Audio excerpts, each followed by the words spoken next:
these two sitting supervisors go through the ongoing budget process as it stands now, and the CEO brings adequate information to them as to what to expect, we're going to see some drastic cuts. Personally, I think, as has already been demonstrated, the fees are going to go up.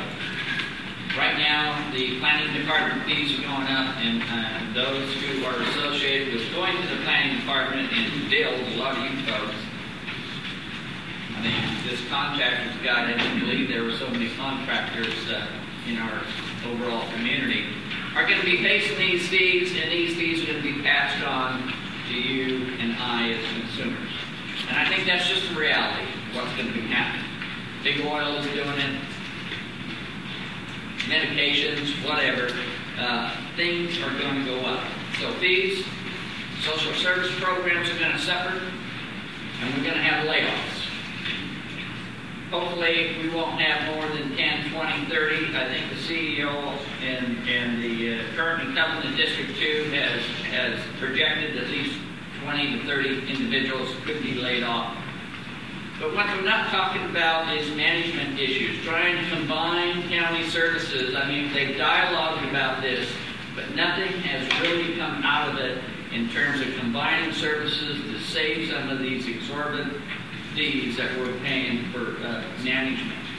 As watching many of these board meetings over the last 4, 5, 6 years, it surprises me that many of these department heads that come and make presentations before the body of the board aren't sufficiently prepared with data, with their research, with their department.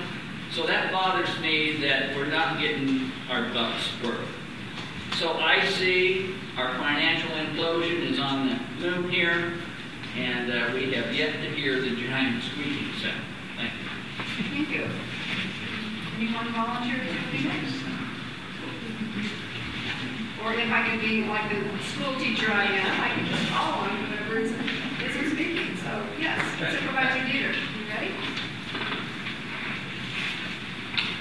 It's true, it looks to be about 10-15% cut across the board for the county, which includes possible layoffs, which you can pretty well guarantee will not be for the lowest paid individuals working for the county, also known as usually the people doing the work.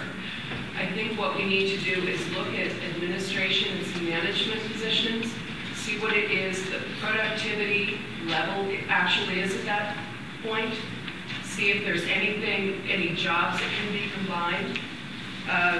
Additionally, outsourcing should be a last resort. Sometimes we can get a better deal, but the end result typically has not been satisfactory when it comes to the planning team and other agencies like that. Also, what I've noticed as a planner, moonlighting as a supervisor, that we're probably the only county that, associated with a building permit, there's a school fee. This fee, which has been voted on years ago by the public, only authorizes a certain amount of the building fee to go towards new school construction. We're one of the only counties that does not have a jail fee, a library fee, a fire department fee, and I think it's something we definitely need to look into. Granted, it is something that would be handled by the developer and property owner, but it is something that we need to look at to bring us in step with neighboring counties. Thank you. Supervisor Smith, did you have your hand up? I did. Okay, great. This is going to be an extremely challenging year. They've said that for every year that I've been on the board, and this is not hypothetical, this is real. It is going to be a challenging year with information we have from the governor and just the projections from the legislative analyst's office. I think that we have made some excellent progress on the board since I have been there with respect to budget transparency. I think that's come from the board demanding it, but also coming from the executive office being willing to cooperate and bring forth the county's true debt. And I think in the past, supervisors really were not aware of and were not given the information about what the true debt is. And that's where I think some of our budget balancing strategies in the past have been off, because we have not adequately addressed our debt. And we are on a path for debt reduction. We've had some challenges in that, but we really have gone to more transparency.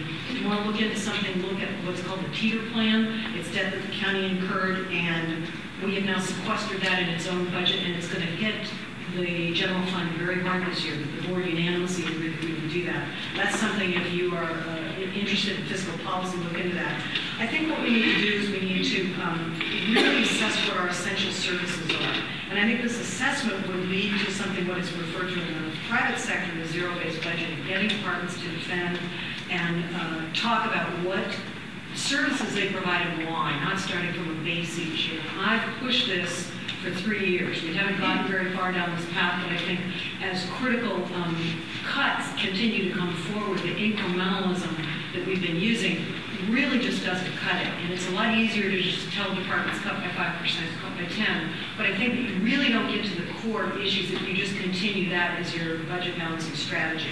I think that we're going to have to be very candid with the public if we're going to look at essential services and really finding out with the revenue picture and the debt picture that there are services that we can't provide. We're going to have to be very transparent and bring it to the public and tell all of you, here's the scenario, and here are the services that we think and we've assessed from a legal standpoint and a public perception standpoint that we can't really continue to provide. We're going to need to ask all of you and engage with you to see what you're willing to pay to have those services, or are you willing to?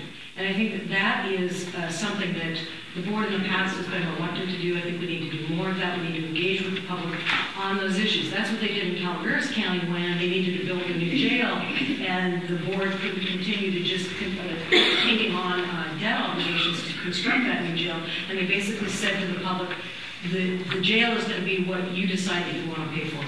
Thank you. Thank you. Supervisor Major. Yeah, Supervisor Major. That sounds good. It sounds damn good. Sorry, I'm using the damn word, but we need more water. So, that being in the situation as a consultant and traveling out throughout the state of California, and attending a lot of other meetings and so forth with councils and so forth and supervisors across. Most of the places I've been going, they came up and they said, we've got to take a 20% cut right across the board. And I'm telling you, that really runs shake through all the departments and cities and counties when they come out and do that. But a lot of them say it's a 20% cut. So when you go back and you say that to every department, those departments all come back in and they come back with ideas on how they can make a cut to get away from the 20%. And that's what we're going to wind up having to do. We're going to have to turn around and really do an analysis, just as she was talking about. We have to turn around and come through with every department and put our heads on and not panic and come down with the right solutions to turn around and meet this budget criteria. At the same time, we need to go back and do an analysis across the board on how we can get other revenues and what we may be able to do to help balance that budget. I hate the word tax. I don't want to tax property or anything else along those lines. But you have to look at every situation. I'd rather see a sales tax if we have to do something that way with a sunset on it. So it will go away when we get out of the bad times, when the economy comes back, and we also get more jobs and everything else coming into the area to turn around and help those situations. But we have to turn around and we have to look at that with the real aspects of what reality is. And we need to do that with the help of every department, and everybody will have to turn around and cut as we cut back, and the public is going to have to be involved in that. So that's a real must. I'm looking for cost cuts. Again, coming back to the cost cuts, you'll have to go back to every department. We'll have to look across the board in that. We'll have to figure out how we can do our roads and how we can interact with other government programs. And there's a lot of other government programs out there